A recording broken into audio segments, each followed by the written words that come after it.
Next on CBS 4 News at 10, police release new information into Sean Taylor's murder. We're live with what investigators are now saying about the crime. Deputies killed a horrible scene as two Palm Beach County deputies are killed in the line of duty by one of their own.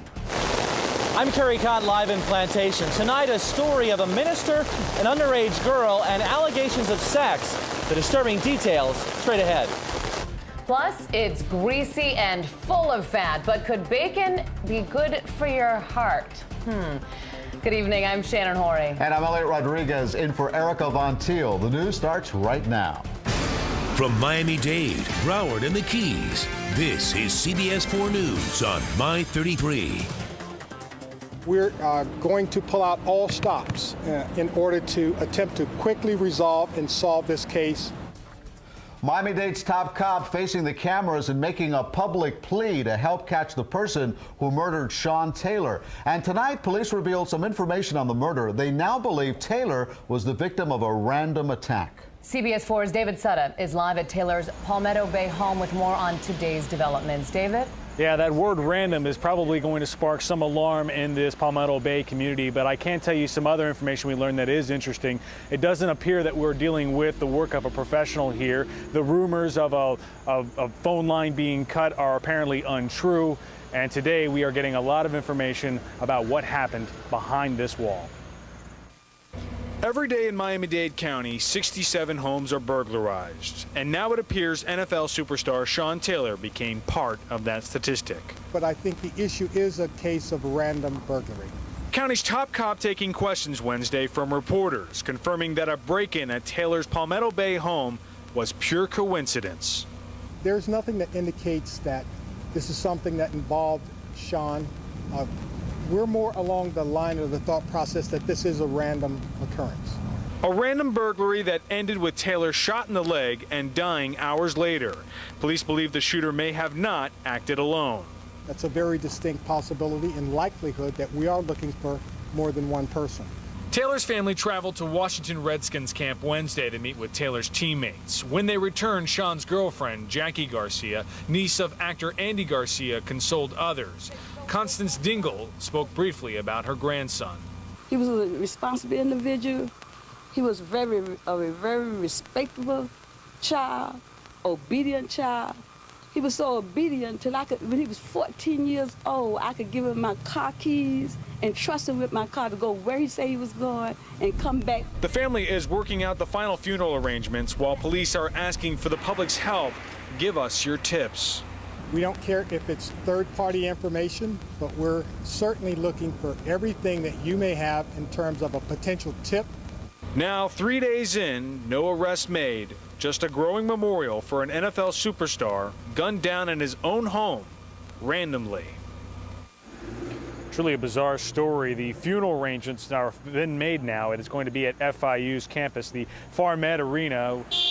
The address there on your screen. It'll be Monday at 11 o'clock. And all of this, the reason why they're doing it Monday is because of the Washington Redskins schedule. They have a game on Sunday, and they'll have another one on Thursday. So they are trying to squeeze this in between everything that's going on and their season. But it is going to be a difficult time for the team, this community, and definitely this family.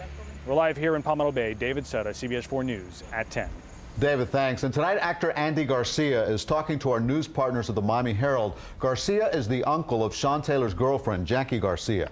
Andy Garcia says, quote, his heroic action on that tragic night saved their life and is a testament to his humanity and courage. His spirit will live forever in our hearts and through the legacy of his achievements and the family he leaves behind. Now, you can read more of Andy Garcia's statement in tomorrow's Miami Herald or by logging on to MiamiHerald.com. Tonight, Taylor's high school community is remembering him as well. Early this morning, students, friends, and alumni of Gulliver Prep gathered at the school to remember their fallen alum. With the flag at half-staff, the director of Gulliver took to the podium to say a few words. This is a very, very sad morning. May you never forget this player and this person who gave so much to everyone around him. Taylor graduated from Gulliver Prep in 2001. He led the football team to the state championship in 2000. A reminder for updates anytime, just go to our website at cbs4.com. There you can watch the entire memorial at Gulliver Prep, plus a slideshow of Taylor's career. It's at cbs4.com.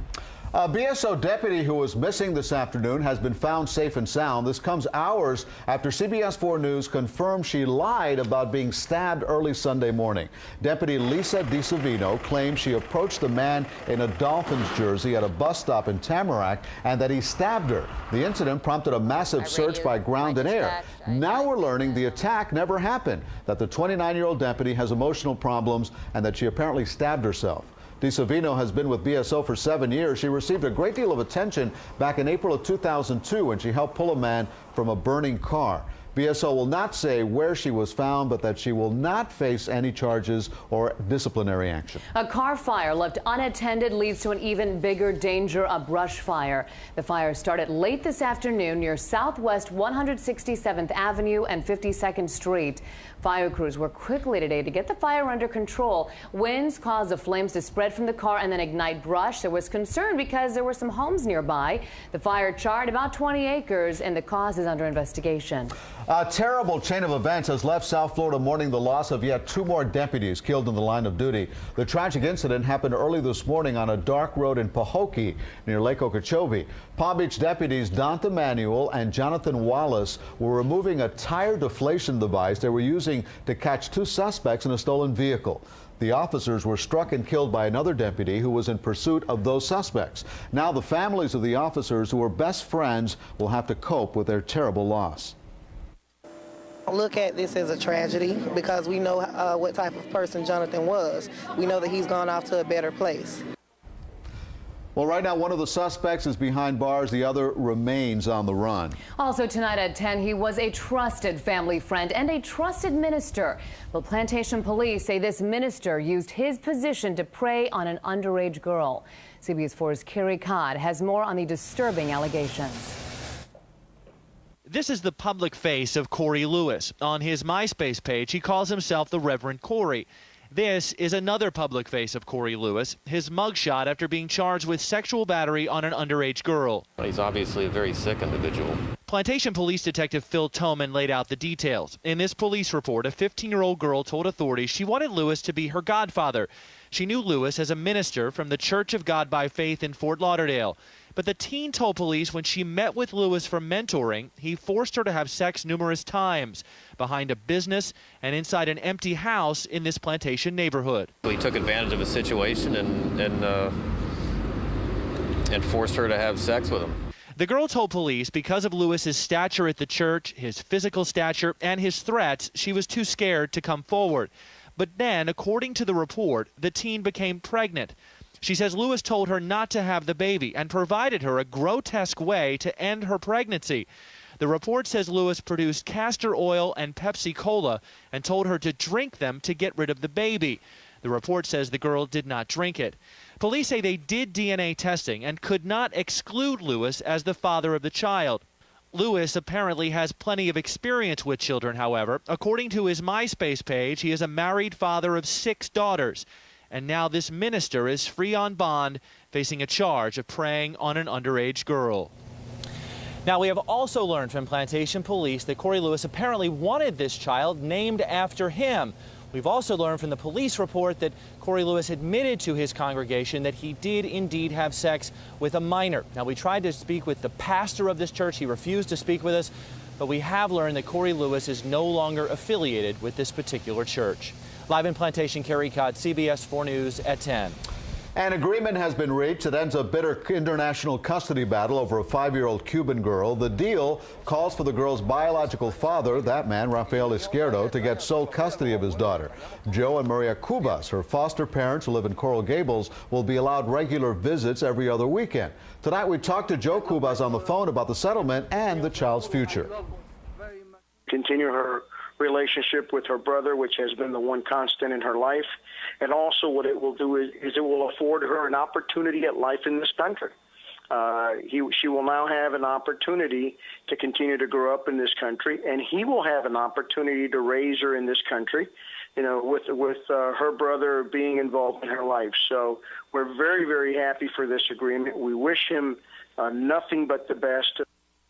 Well, under the deal, Izquierdo agrees to remain in the United States with his daughter at least until May of 2010. Judge Jerry Cohen must still sign off on this deal. Thieves ransack a South Florida home, but it's what they took off with that has left one family really heartbroken. Whoever has her, I just plead that they bring her back to us. An emotional plea for help tonight after a precious possession is taken. Then it's a delicious part of breakfast, but could bacon actually be good for your heart?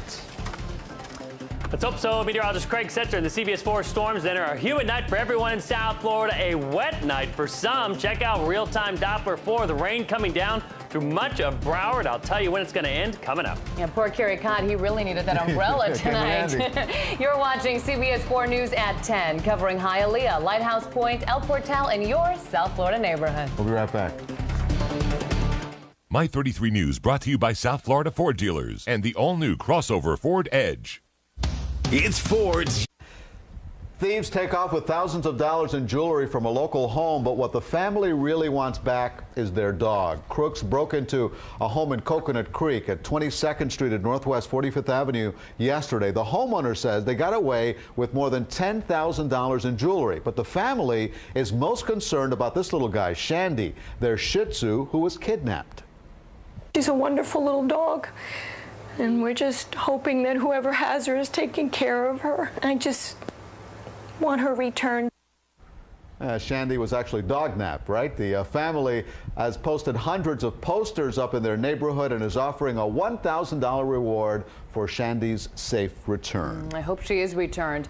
Miami-Dade County Police taking a bite out of crime this holiday season. The Grinch Busters unit arrested 2 shoplifters tonight as patrol units roam the streets of Dadeland Mall and Kendall. Undercover officers and detectives are participating in the effort to catch crooks within major malls throughout the county. The city of Oakland Park may soon require 24-hour businesses to upgrade their security. Oakland Park city leaders are in the discussion stage right now of an ordinance that would require any business open overnight to install surveillance cameras inside and around the business outside. This move comes after a recent spike of crime in Broward, including the murder of 2 Pompano Beach convenience store clerks in October.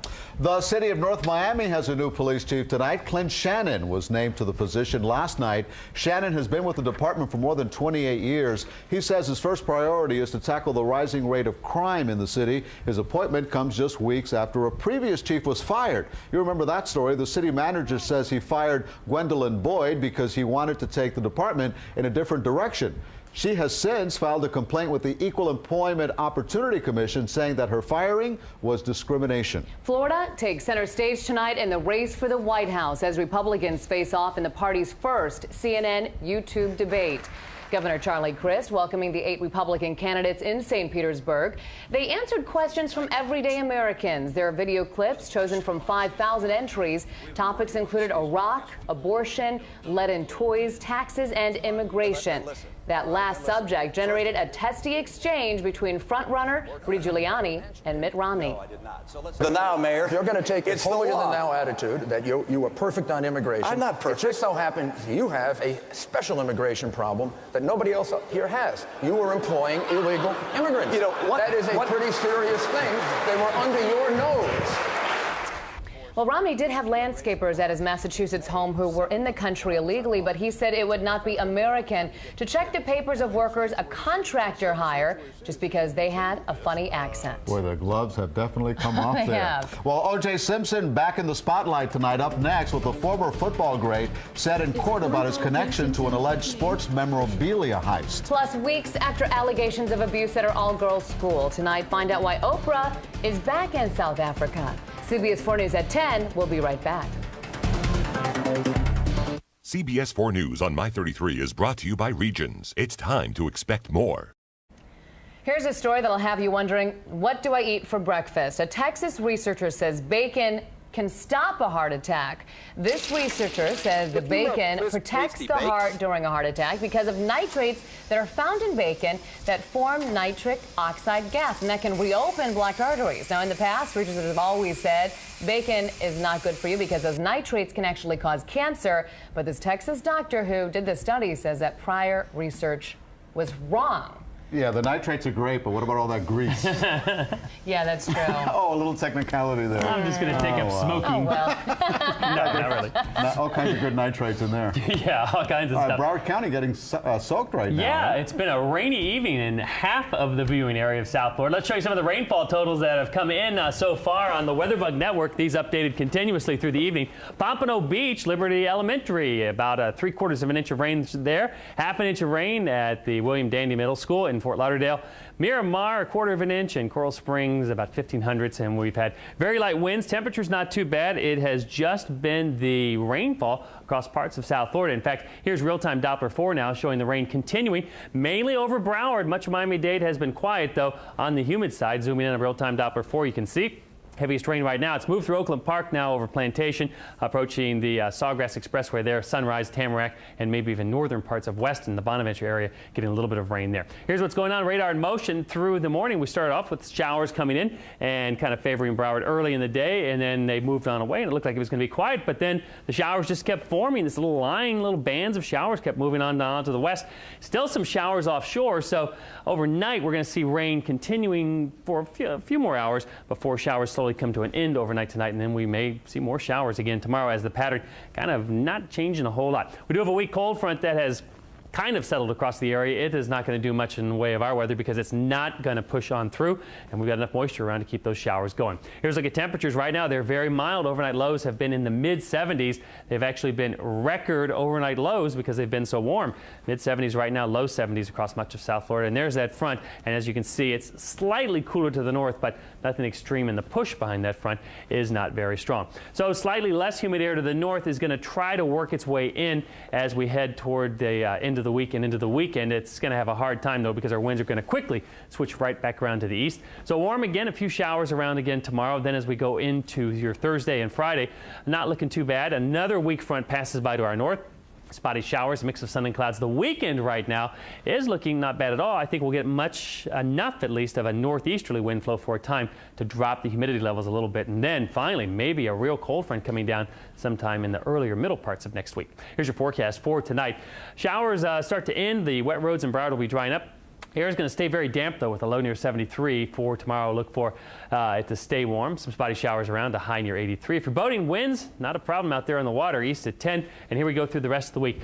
Still some showers around tomorrow and Friday. I think Saturday and Sunday are going to be the drier of the days in the near future. And temperatures stay warm, highs in the low 80s. Lows dropping off, though, to slightly more comfortable December levels of 60s. Yeah, that stickiness level. It's out of control. No, out of control. It's been hot. Right. Thanks, Craig. Thank you, Craig. Well, not guilty. That's the plea entered today by O.J. Simpson, stemming from an alleged sports memorabilia heist. Simpson and two other co-defendants appeared for their arraignment in a Las Vegas courtroom today. They stand accused of robbing two memorabilia dealers at gunpoint in a Vegas hotel room. Simpson and his lawyers have said that no guns were shown during the incident, and the former football star was only trying to retrieve items that belonged to him. The trial date has been set for April 7th.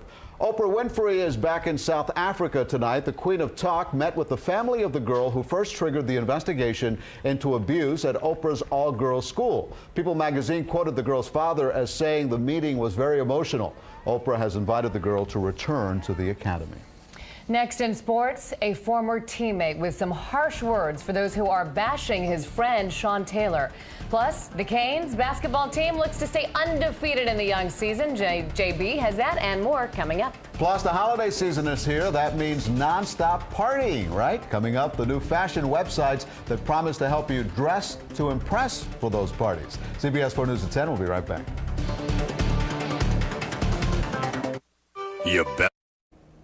Jim Barry here with sports. Well, at UM, the games go on, but Sean Taylor is certainly not forgotten. The fallen football star is remembered before a hoops tip-off. Please join us in a moment of silence as we honor his memory. Well, after that moment, it's time to play some basketball against Alabama State. James Dews knows what to do. Get it? Dews knows what to do. Anyway, he buries a three. Dwayne Collins wheels and deals down low. He's a man underneath. I tell you what, this year the Canes might be legit. Brian Asbury rattles in a three. UM wins 83-74. Hey, these guys are now 6-0. Well, the first time I met Sean Taylor was 7 years ago. He and one of his best friends were fulfilling a football dream. Taylor and Buck Ortega were seniors at Gulliver who were signing with UM. Taylor, of course, became a star safety, Ortega a backup tight end. And their friendship lasted even when they parted football ways. Ortega, just signed by the NFL's New Orleans Saints, is now offended by the suggestion that his late friend had turned thug. That's complete garbage. That makes me sick, just as sick as, you know, the whole situation, that someone's gonna, you know, especially after he's gone, to discredit him like that is just garbage. All right, well, it's hard to talk trash when you're losing, but tell that to Joey Porter. The Dolphin linebacker is telling the Jets to come on down. Porter looks and plays like his old self Monday at Pittsburgh. In fact, he picks off a Steeler pass and shows some spark all game long. Now, Porter remembers the Jets talking big smack after beating the Finns back in September, so come Sunday, he wants some payback. They had some things to say after the game. They had some other things to say last time we was out there when the game was over. So they was talking trash, so now we have an opportunity for them to come see us in our backyard. Both teams are bad. Neither one should be talking trash. All right, don't look now, but the Panthers are hot. 4 straight wins, and the streak stays alive with an exhausting shootout tonight. In Washington, Tomas Vokoun shows out as the Panther goalie turns away 32 shots. This one's nifty with just 30 seconds left in regulation. So we go to a shootout, and finally Stephen Weiss with a great move. Now it's up to Vokoun, kicks away the last shot, and the Cats win 2-1. As I said, they've won 4 in a row. All right, in high school football, Booker T. Washington has it all. A ferocious defense that swarms opposing quarterbacks, and they also have a potent offense that scores lots of touchdowns. Still, the Tornadoes have lost in the state semis now 3 straight years. Coach Tim Harris hopes his seniors now lead the way Friday against Dwyer of Palm Beach Gardens. That they've been around and they understand exactly, you know, what they've been through the last 3 years. And so they're looking at some little things that we've done differently, and they're trying new approaches as seniors to go into every game expecting to do well, expecting to win. And so the young guys has been following that real good this season. There you go. And if they lose, laps. All right, that's sports. More news in a moment. You ready for this? Yeah. Hello. Hi, honey. Hey, where are you guys? I got stuck at work. I can't pick him up from practice. You promised. Yeah, I know. I'm sorry. That's fine. I'll go get him. Okay. I love... She hung up on me. Just a little something. Find some of the best values of the year at the Lexus December to Remember sales event, now through January 2nd, at your South Florida Lexus dealer. News in the making. Dial star My33 on your Metro PCS cellular phone.